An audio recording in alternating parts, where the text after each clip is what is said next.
Welcome back to Ultra Review episode number 7. Here we're discussing the last 5 episodes of Ultra Q. Yep, I finally get this done. Excuse me. In these 4 episodes, so there's some interesting and not so interesting ones. Here's one. In episode 24, the whole monster, this one feels like basically like one of those spy stuff. They just happen to throw in like a monster, seemed like they threw in a monster somewhat last minute, because basically feels like it's a good spy episode, and then basically because it involves like a smuggling ring. I'm like, I thought this stuff was really cool, and then throw the monster in there, like, wow, it's like all the spy stuff is like tossed to the side, they with a monster. And the way the beat is use flamethrowers. By the way, the monster is a giant snail monster who can also drill underground, which that was really interesting. Yeah, 20 was a good episode, don't get me wrong. It's mostly put about a statue that basically gives birth. It basically has a small snail that goes giant size. I thought that was pretty good. In the case episode number 25 for the series, this one is a weird one to say the least. It's also one of 3 episodes that the professor appears in for the remainder of the series. He's not in 26, but he is in 27 and 28. This one mostly involves hypnotism and mostly just creating this like other person who obviously looks like a boy despite the fact it's a girl. Like, they say this is a girl despite the fact it looks like a boy. Maybe it's a tomboy, not really sure. They mention that this girl is the daughter of this magician, which of course basically apparently only her asleep is using hypnosis, which I think that's a little weird. And he just leaves her alone, doesn't do anything, just walks away. And of course, apparently this other spirit, which, by the way, eventually, of course, the little girl does see this thing, turns out some devil, and then basically thinks there's some devices they're able to defeat this creature, and they stop using the hypnosis act when to clown stuff. Really okay episode. Nothing really know about this one. 26. Blaze of Glory. Yeah, this is mostly about a boxer who basically... By the way, there is a monster in this episode, except this monster feels as though that it has nothing to do with this episode. It's like they had to throw a monster in here because it's Ultra Q. We gotta have monster every episode. Does it go Rampage? No. So apparently this monster is known as Peter. It's a chameleon. A chameleon/lizard monster. Like, goes the size of a dog. And apparently it goes big when it's outside of his tank that it swims in. There was this boxer named Dynamite Joe who is a really good boxer. And then he vanished about a week before his major match he was going to have. What appears to be for the welterweight championship. And eventually comes to it, basically the match doesn't happen. Despite his manager keeps proclaiming it does, but not really. Yeah, he ends up becoming a clown. For a show, for some reason. Yeah, I'm not really sure why he does this for. He just does. I'll check basically soon.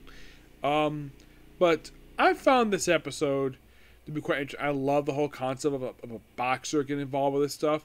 Eventually, the creature is destroyed by the end of the episode, and I think he just retires from being a boxer because it's mentioned in the episode after one of his matches he had, his vision was going. So it was probably a good idea for him to retire. This way I think he left a lot of his child fans, but hey. But the way you describe this guy, he's kind of like the equivalent to boxing version of Hulk Hogan because how beloved he is by children. But I thought the episode was really good. I thought the monster concept of the episode was really the weakest portion of the episode. In episode 27, where basically it feels like this one is where maybe Stephen King took inspiration for the Legionnaires.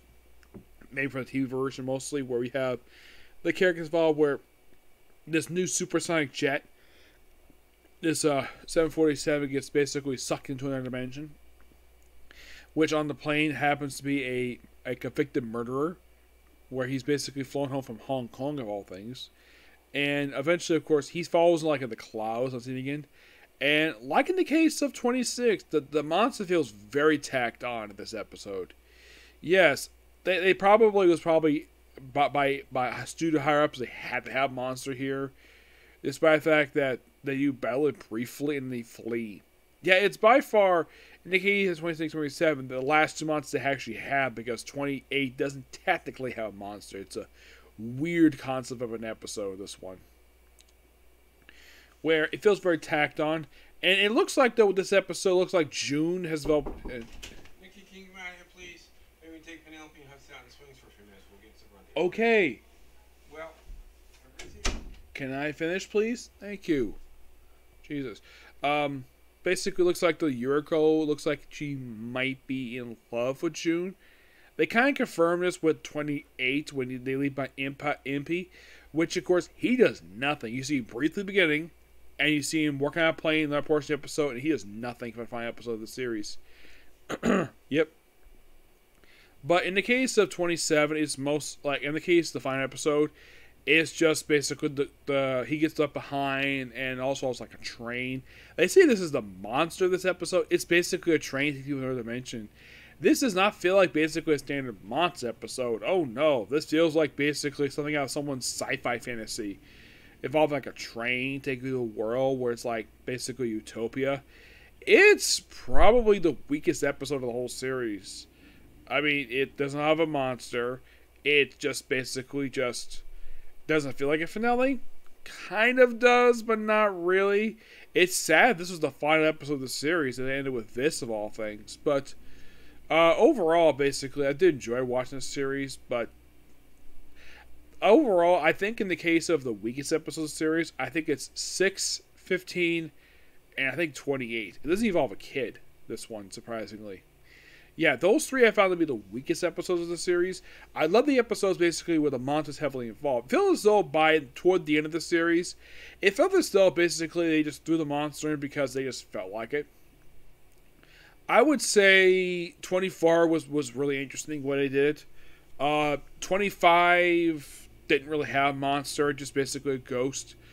And 26, 27 with a monster is like very much tacked on. It felt like though was not really necessary.